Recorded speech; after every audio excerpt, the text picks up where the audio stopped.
front of me is Samsung Galaxy Z Flip 7 FE, and today I would like to show you how you can resize font.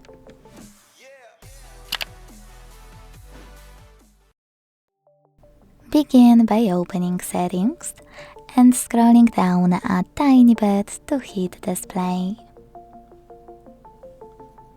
Then scroll down again, this time to click on Font Size and Style. Operate this slider under Font Size to adjust it and check out Preview at the top. When you finished, just go back. So when I do that, as you can see, size of my font has changed.